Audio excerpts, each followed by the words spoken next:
अहिले साँझको 6 बजे हजुरको रेडियो 102.1 मेगाहर्ज।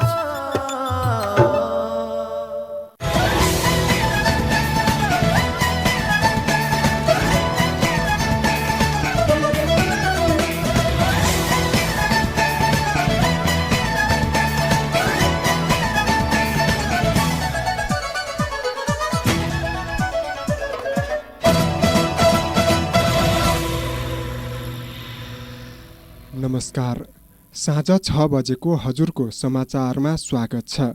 समाचारको साथमा उपस्थित छु म श्रीराज महत।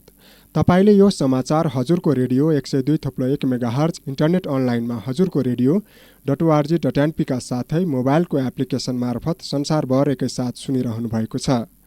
समाचारको सुरुवात गरौं यस समाचारका मुख्य शीर्षकहरूबाट।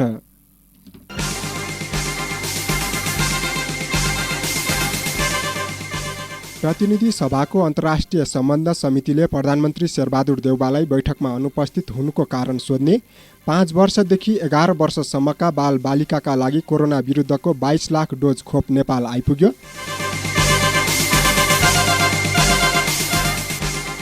ललितपुरको गोदावरी र काभ्रेको फुलचोकीलाई समेटेर नयाँ संरक्षण क्षेत्र घोषणा। जापान बस्ने जग्गा धनीको नक्कली मृत्यु दर्ता कागज बनाएर 7 करोड जग्गा किर्ते गर्ने सिन्धुपाल्चोकका एक व्यक्ति सहित 5 जना पक्राउ। शक्ति र ऊर्जा बचत गर्न बङ्गलादेशमा बेलुका 8 बजेपछि बजार बन्द गर्न सरकारको निर्देशन। र भारतको जयपुरमा आयोजना भएको IMSA दक्षिण एसियाली कुमुते नेपाली टोली च्याम्पियन। हे गर्मियामा आयो हजुर, सुकिसक्यो घाँसा, वनमा आगो लाग्यो भने जीव जन्तुको नासा, वनमा आगो लाग्यो भने वन जङ्गल खान्छ, वनमा हुने जीव जन्तुले साह्रै पीडा मान्छ, फागुनदेखि जेठसम्म आगो लाग्ने डर, आफ्नो आफ्नो वन जङ्गलको आफै रक्षा गर। गर्मियामा आउँछ हजुर तातो खडेरी, आगो लागि बाट बच्न अति जरुरी। गर्मियामा आउँछ हजुर तातो खडेरी, आगो लागि बाट बच्न अति जरुरी।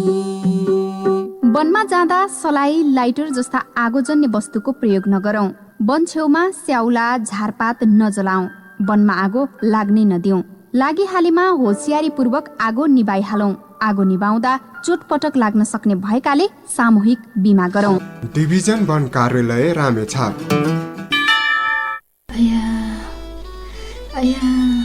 कस्तो तल्लो पेट दुखिरहन्छ, बेला बेलामा सेतो पानी पनि बगिरहन्छ। के भएको होला, कहाँ गएर जचाउने होला, फेरि जचाउन जाँदाखेरि अरूले पो थाहा पाउने हुन् कि थाहा पायो भने के भन्ने होलान्। के तपाईलाई पनि यस्तै समस्याले सताइरहेको छ भने लामो समयसम्म काठमाडौँमा कार्यरत वरिष्ठ स्त्री रोग विशेषज्ञ डाक्टर राजन नेपालीद्वारा महिला सम्बन्धी सम्पूर्ण रोगहरू जस्तै सेतो पानी बग्ने, योनि चिलाउने, गर्भपतन गर्ने, अपरेसनद्वारा बच्चा जन्माउने, यौन रोग तथा बाँझोपनको प्रत्येक दिन उचित सल्लाह सुझाव सहित उपचार गरिन्छ। शुभजीवन अस्पताल खुरकोट सिन्धुली। सम्पर्क नम्बर 9861 26 59 98 9861 26 59 98। हजुरको रेडियो 102.1 मेगाहर्ज।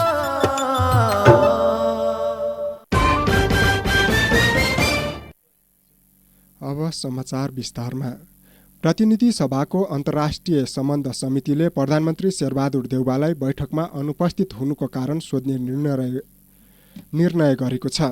अमेरिकाको राज्य स्तरको सहकार्य कार्यक्रम SPP र आसन्न अमेरिका भ्रमणबारे छलफल गर्न आज समितिले प्रधानमन्त्री शेरबहादुर देउवालाई बोलाएको थियो। अन्तिम समयमा प्रधानमन्त्रीको सचिवालयले आजको बैठकमा उपस्थित हुन नसक्ने जानकारी गराएपछि समितिले कारण सोध्ने निर्णय गरेको हो। समितिको बैठकमा सभापति पवित्र निरौला खरेलले प्रधानमन्त्री संसदीय समितिमा अनुपस्थित हुनु लोकतन्त्र तथा संसदको संसदीय प्रणाली प्रतिकूल भएकाले ध्यानाकर्षण गराउने निर्णय गर्ने प्रस्ताव गर्नुभयो। यो प्रस्तावप्रति सत्तारूढ नेपाली काङ्ग्रेसका सांसदहरूले भने आपत्ति जनाएका थिए। संसदको आचरण अनुगमन समितिको कार्यालय संघीय संसद सिंहदरबारमा संस्कृति पर्यटन तथा नागरिक उड्डयन मन्त्री प्रेम आले विरुद्ध उजुरी परेको छ। प्रतिनिधि सभा सदस्यको आचार संहिता विपरीत गतिविधि गरेको भन्दै आलेमाथि कारबाहीको मागसहित उजुरी परेको हो।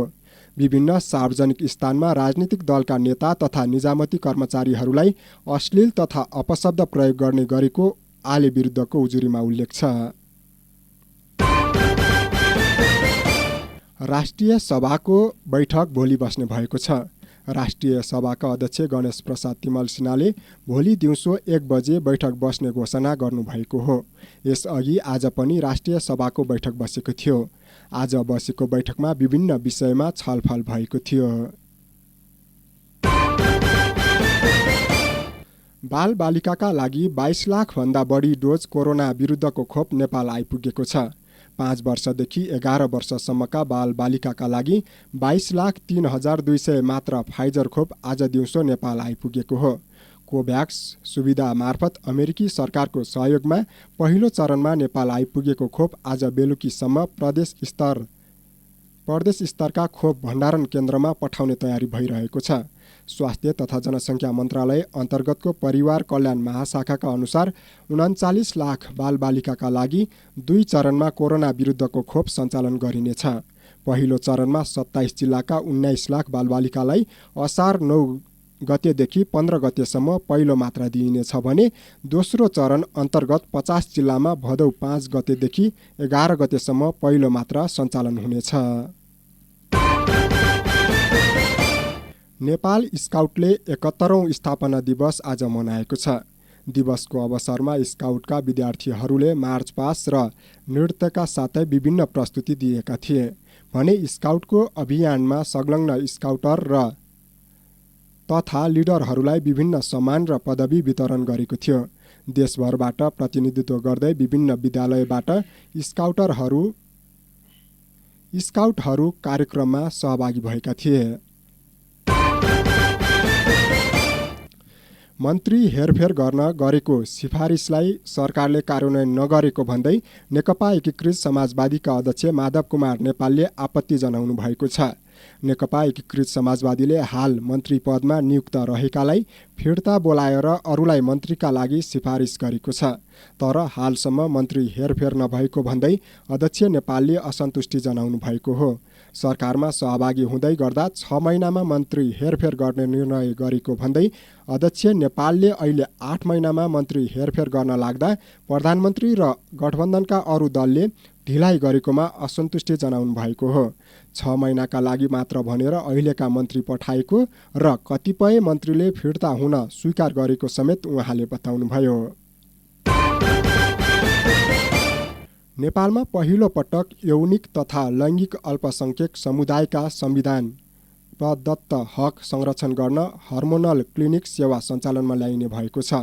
नेपाल परिवार नियोजन सङ्घले नेपालमा पहिलो पटक आगामी साउनदेखि सो सेवा सञ्चालनमा ल्याउने तयारी गरेको हो। सङ्घका व्यवस्थापक डाक्टर नरेश प्रताप केसीले निशुल्क रूपमा प्रदान गर्ने सो सेवा विशेष गरी यौनिक तथा लैङ्गिक अल्पसंख्यक समुदायका लागि हर्मोनल क्लिनिक सेवा सञ्चालनका लागि अन्तिम तयारी भइरहेको जानकारी दिनुभएको छ। अन्तर्राष्ट्रिय परिवार नियोजन महासङ्घको आर्थिक एवं प्राविधिक सहयोगमा सञ्चालन हुने सो क्लिनिकल सेवाभित्र के कस्ता सेवालाई समावेश गर्ने भन्ने आन्तरिक तयारी तथा आवश्यक जनशक्ति तथा उपकरणको व्यवस्थापन भइरहेको छ। यसबाट विशेष गरी हर्मोन चेन्ज गर्नेका लागि सहयोग पुग्ने अनुमान गरिएको छ। विश्व तापमान वृद्धि र मानवीय गतिविधिका कारण असुरक्षा बढेको भन्दै नेपालले सगरमाथा आधार शिविर अर्को ठाउँमा निर्धारण गर्ने तयारी गरिरहेको छ। अहिले खुम्बु हिमनदीकै छेउमा आधार शिविर छ, तर हिमनदी तीव्र गतिमा पातलिँदै गइरहेकाले आधार शिविर अहिलेको भन्दा 200 देखि 400 मिटर तल सार्ने तयारी भइरहेको पर्यटन विभागका महानिर्देशक तारानाथ अधिकारीले जानकारी दिनुभएको छ। उहाँका अनुसार अहिलेको आधार शिविरभन्दा केही तल 12 मास हिउँ नहुने ठाउँमा नयाँ आधार शिविर राखिनेछ। अहिले सगरमाथाको आधार शिविरमा 5,364 मिटर उचाइमा छ। पर्वतारोहण गर्ने याममा आधार शिविरमा झन्डै 1,500 जना भेला हुन्छन्, जसका कारण तापमानमा वृद्धि हुन गई त्यहाँको हिउँ बढी मात्रामा पग्लने भएकाले आधार शिविर हिउँ नहुने ठाउँमा सार्ने तयारी भइरहेको पर्यटन विभागलाई उद्धृत गर्दै बीबीसीले जनाएको छ। काठमाडौँ महानगरपालिकाले स्रोतमै फोहोर वर्गीकरण गर्ने नीति लिएको छ। फोहोर वर्गीकरण गर्नेलाई विशेष सहुलियत दिने नीति महानगरले लिएको छ। आगामी आर्थिक वर्षको नीति तथा कार्यक्रम सार्वजनिक गर्दै मेयर शाहले जिरो वेस्ट कार्यान्वयन गरिने बताउनु भएको छ। यस्तै उपयुक्त स्थानमा वेस्ट टु इनर्जी प्लान्टको पनि स्थापना गरिने बताउनु भएको छ। महानगरपालिकाले प्रतिस्पर्धात्मक विधि मार्फत फोहोर सङ्कलन तथा ढुवानीको कार्य गरिने नीति महानगरले लिने जनाएको छ।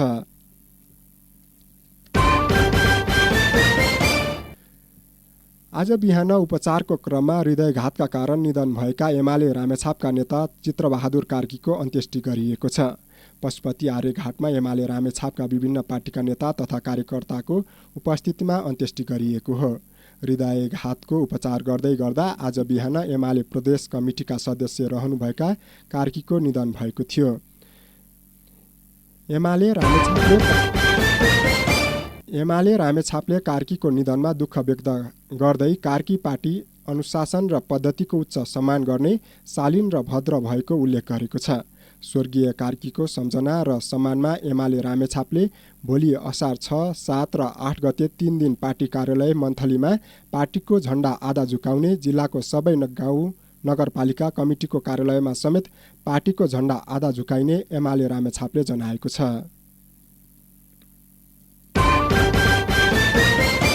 रामेछापको खाँडादेवी गाउँपालिकामा जेसीबी पल्टिएको छ। आज वडा नम्बर 1 राकाथुममा सडक मर्मतको क्रममा जेसीबी सडकमै पल्टिएको स्थानीय एवं नेता जीवन मगरले जानकारी दिनुभएको छ। दुर्घटनामा मानवीय क्षति भने भएको छैन। दुर्घटनाबारे थप जानकारी आउन बाँकी छ। रामेछापको सुनापति गाउँपालिकाले आर्थिक वर्ष 2079-80 को लागि करिब 60 करोड बराबरको बजेट ल्याउने तयारी गरेको छ। यस आर्थिक वर्षको भन्दा 8 करोड बढीको बजेट ल्याउने तयारी गरेको हो। सुनापति गाउँपालिकाका प्रमुख प्रशासकीय अधिकृत कमलराज श्रेष्ठले पालिकाले 60 करोड बजेट ल्याउने तयारी गरेको बताउनु भएको छ। उहाँका अनुसार पालिकाको नीति तथा कार्यक्रम र बजेट असार 10 गते गाउँ सभामा प्रस्तुत हुनेछ। तपाईँ यति बेला साँझ 6 बजेको हजुरको समाचार सुन्दै हुनुहुन्छ। समाचारको क्रममा एकैछिन विश्रामपछि हामी बाँकी समाचारको साथ आउने नै छौँ। तपाईँ भने रेडियो सुन्दै गर्नुहोला। दिदी, ए चञ्चली दिदी, कता हो? ओहो, लौ हेर, काम त मार छ त। अब 1-2 काम गर्ने मान्छे राख्नु पर्यो दिदी। हेर त कति जिस्काउन सकेको यसले। लु भन, किन आइस? यहाँ भरपर्दो केही काम गर्न सकिएन, अब विदेश जाउँ भनेको। तपाईँ त विदेश गएर फर्के कि त्यसैले के बुझौँ भनेर आएको नि दिदी। म त भन्छु सकेसम्म विदेश नजा। अब विदेश जाने नै हो भने गार्मेन्टको काममा जा। सुरक्षित हुन्छ, काम पनि सजिलो र कमाइ पनि राम्रो। त्यसको लागि तालिम पनि लिन पाइन्छ र विदेश जानलाई पैसा पनि लाग्दैन। खाने बस्ने सुविधा सहित सित्तैमा गार्मेन्ट मेसिन चलाउने सिप सिकेर वैदेशिक रोजगारीमा जान सुरक्षित आप्रवासन परियोजनाको फोन नम्बर 9840 24 80 34 9840 24 80 34 मा सोमबारदेखि शुक्रबार बिहान 9 बजेदेखि साँझ 5 बजेसम्म फोन वा एसएमएस गर्नुहोस्। थप जानकारी र वैदेशिक रोजगारी सम्बन्धी अन्य जस्तोसुकै सूचना तथा जानकारी चाहिएमा आप्रवासी स्रोत केन्द्र जिल्ला प्रशासन कार्यालय कोठा नम्बर 9 मन्थली। सम्पर्क फोन नम्बर 048 540 398। नेपाल सरकार र स्विस सरकारको द्विपक्षीय सम्झौता अनुसार हेल्वेटास नेपालको प्राविधिक सहयोगमा सुरक्षित आप्रवासन परियोजना सामी। मन्थली नगरपालिका, सुनापति गाउँपालिका, दोरम्बा गाउँपालिका र उमाकुण्ड गाउँपालिकाको संयुक्त पहल। जिउ पनि कट दुख्छ, टाउको त्यस्तै दुखिरहेछ। त्यही त बुढा, मलाई पनि दाँत दुख्ने, आँखा चिलाउने, आँखा धमिलो देखिने समस्याले साह्रै सताइरहेको छ। अब उपचार गर्न कहाँ जाने होला? नमस्कार बुबा आमा, सन्चै हुनुहुन्छ? नमस्कार नानी। खै के सन्चो भन्ने, सुगर प्रेसर दमले हैरान पारिसक्यो नानी। मलाई पनि त्यस्तै समस्याले धेरै पीडा भइरहेको छ नानी। दाँत दुखिरहन्छ, आँखा चिलाउने, आँखा धमिलो देखिने समस्याले साह्रै सताइरहेको छ भन्या। यो सबै उपचार गर्ने ठाउँ भएको भए पनि जानुहुन्थ्यो। अब कहाँ चाहिँ जानुपर्छ होला भनिदिनु पर्यो।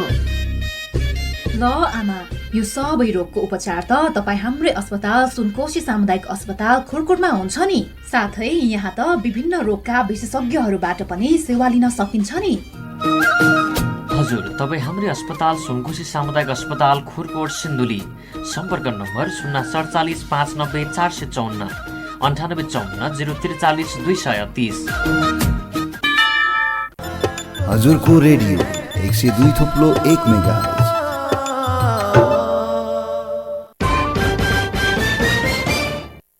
विश्रामपछि हजुरको समाचारमा स्वागत छ। अब बाँकी समाचार। ललितपुरको गोदावरी र काभ्रेको फुलचोकी डाँडा लगायतका क्षेत्रलाई समेटेर गोदावरी फुलचोकी वन संरक्षण क्षेत्र घोषणा गरिएको छ। विभिन्न व्यापारिक समूहहरूले फुलचोकी डाँडामा केबल कार बनाउने प्रस्ताव पारित गराउने प्रयास गरिरहेका बेला सरकारले उक्त डाँडालाई संरक्षित क्षेत्र घोषणा गरेको हो। सर्वोच्च अदालतले 2072 साल वैशाख 3 गते फुलचोकी क्षेत्रलाई प्रचलित कानुन बमोजिम आरक्ष्य निकुञ्ज वा जे उपयुक्त हुन्छ घोषणा गर्न सरकारलाई आदेश दिएको 7 वर्षपछि बल्ल संरक्षित क्षेत्र घोषणा गरिएको हो। ललितपुरको कोन्जोसोम गाउँपालिकाको पूर्वी सिमानादेखि काभ्रेको पनौती नगरपालिका 1 र 2 अन्तर्गत भर्याङ खोल्सी, सालदुङ खोल्सी र पानीघाट खोल्सीसम्मको 50.53 हेक्टर क्षेत्रलाई संरक्षित क्षेत्रभित्र समेटिएको छ। अहिले देशभर 12वटा निकुञ्ज, 6वटा संरक्षण क्षेत्र र एउटा वन्यजन्तु आरक्षण र एउटा शिकार आरक्षण क्षेत्र रहेका छन्। फुलचोकी थपिएपछि संरक्षित क्षेत्र 7वटा पुगेका छन्। काठमाडौँको कीर्तिपुरमा रहेको झण्डै 7 करोड रुपैयाँको जग्गा किर्ते गरेर बेच्ने 5 जना पक्राउ परेका छन्। 24 वर्षदेखि जापानमा बस्दै आएकी जग्गाधनी शान्तादेवी लोहनीको नक्कली मृत्यु दर्ता प्रमाणपत्र बनाएर उहाँको नाममा रहेको 11 आना 2 पैसा जग्गा किर्ते गरी अर्कैलाई बेच्ने 5 जनालाई प्रहरीको केन्द्रीय अनुसन्धान ब्युरो CIBले पक्राउ गरेको हो। पक्राउ पर्नेमा दार्चुलाका मालिकार्जुन गाउँपालिकाका महावीर चन्द, सिन्धुपाल्चोकको मेलम्चीका गणेशबहादुर खनाल, सोलुखुम्बुको थुलुङ दुधकोशीका बाबुराम कार्की, नुवाकोटको तारकेश्वर गाउँपालिकाका प्रेम प्रसाद खनाल र काठमाडौँका काभ्रेस्थलीका डासीमाया श्रेष्ठ रहेका छन्। उनीहरूले जापानमा रहेकी जग्गाधनी शान्तादेवी लोहनीको मृत्यु भएको र उहाँको मृत्युपछिको हकवाला श्रीमान तारानिधि लोहनी भएको भन्दै शान्तादेवीको जग्गा नक्कली तारानिधि लोहनीको नाममा नामसारी गरेका थिए। नामसारी भएको जग्गा उनीहरूले भक्तपुरकी सुनिता कर्मचारीलाई 2077 सालमै बिक्री गरिसकेका थिए। सक्कली जग्गाधनी शान्तादेवी लोहनीले नेपाल आएको बेला गएको जेठ 13 गते मालपोत कार्यालय कलङ्कीमा गएर आफ्नो जग्गाको बायोमेट्रिक गर्ने क्रममा 2077 सालमै जग्गा बिक्री भएको पाइएको थियो। पीडित शान्ताको उजुरीको आधारमा CIBले जग्गा किर्तेमा संलग्न 5 जनालाई पक्राउ गरेर आज सार्वजनिक गरेको हो। पक्राउ परेका 5 जनामध्ये दार्चुलाको मालिकार्जुनका महावीर चन्दले मृतक शान्ताको श्रीमान तारानिधि लोहनी आफू नै भएकोले उनको नाममा रहेको 11 आना 2 पैसा जग्गा नामसारी गरी पाऊँ भन्दै नक्कली नागरिकता समेत बनाएर निवेदन दिई जग्गा आफ्नो नाममा ल्याएका थिए। अरू 4 जनाले उनलाई सघाउने र जग्गा बिक्रीमा संलग्न रहेको पाइएको छ। उनीहरूले विभिन्न ठाउँमा थप 4 बिघा जग्गा किर्ते गरेर ठगीको तयारी गरिरहेको समेत पाइएको छ।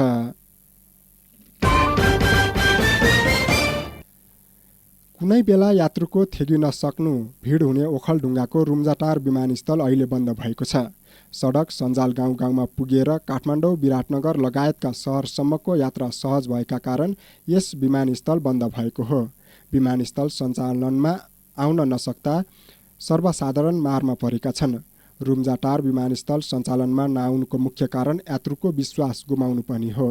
कुनै बेला काठमाडौँ रुम्जाटार निकै चलन चल्तीको एयरपोर्ट थियो। काठमाडौँबाट ओखलढुङ्गा सदरमुकाम पुग्न र ओखलढुङ्गाबाट काठमाडौँ आउन यही विमानस्थल भएर ओहोरदोहोर गर्नुपर्ने बाध्यता थियो। तर बाटोको सञ्जालले ओखलढुङ्गासम्मको यात्रालाई छिटो र सहज बनाइदिएपछि अहिले यो निकै चल्तीको एयरपोर्ट चल्नै छाडेको छ।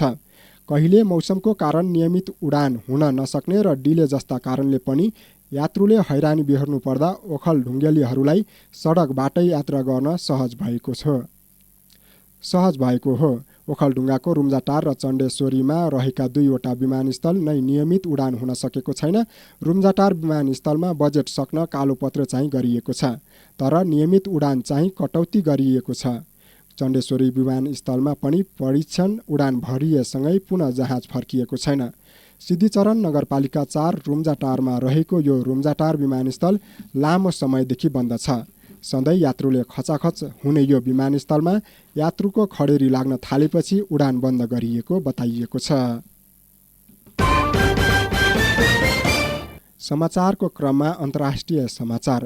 बङ्गलादेश सरकारले बेलुका 8 बजेपछि बजार, पसल तथा होटल रेस्टुरेन्टहरू बन्द गर्न निर्देशन दिएको छ।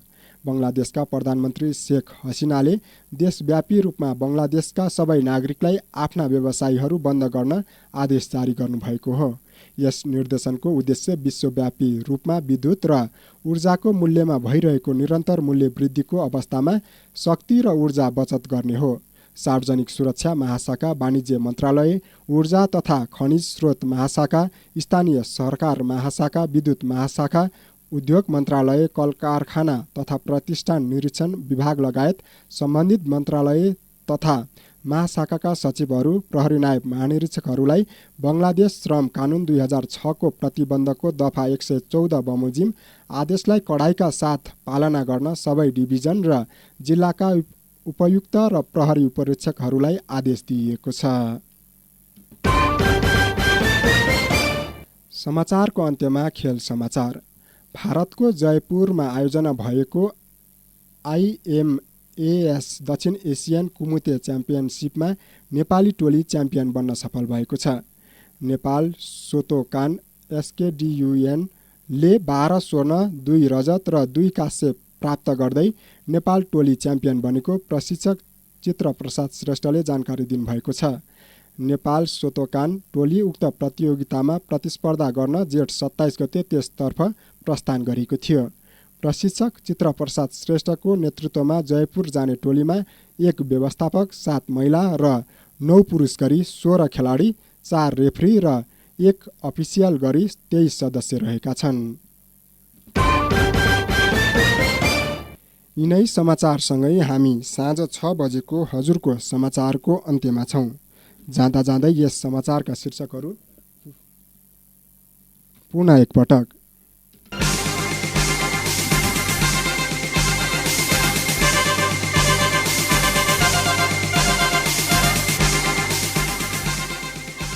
प्रतिनिधि सभाको अन्तर्राष्ट्रिय सम्बन्ध समितिले प्रधानमन्त्री शेरबहादुर देउवालाई बैठकमा अनुपस्थित हुनुको कारण सोध्ने, 5 वर्षदेखि 11 वर्षसम्मका बालबालिकाका लागि कोरोना विरुद्धको 22 लाख डोज खोप नेपाल आइपुग्यो।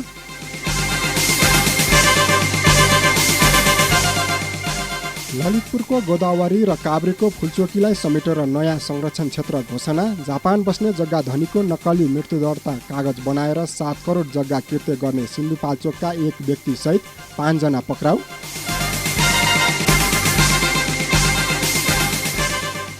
शक्ति र ऊर्जा बचत गर्न बङ्गलादेशमा बेलुका 8 बजेपछि बजार बन्द गर्न सरकारको निर्देशन र भारतको जयपुरमा आयोजना भएको IMAS दक्षिण एसियन कुमुते च्याम्पियनसिपमा नेपाली टोली च्याम्पियन।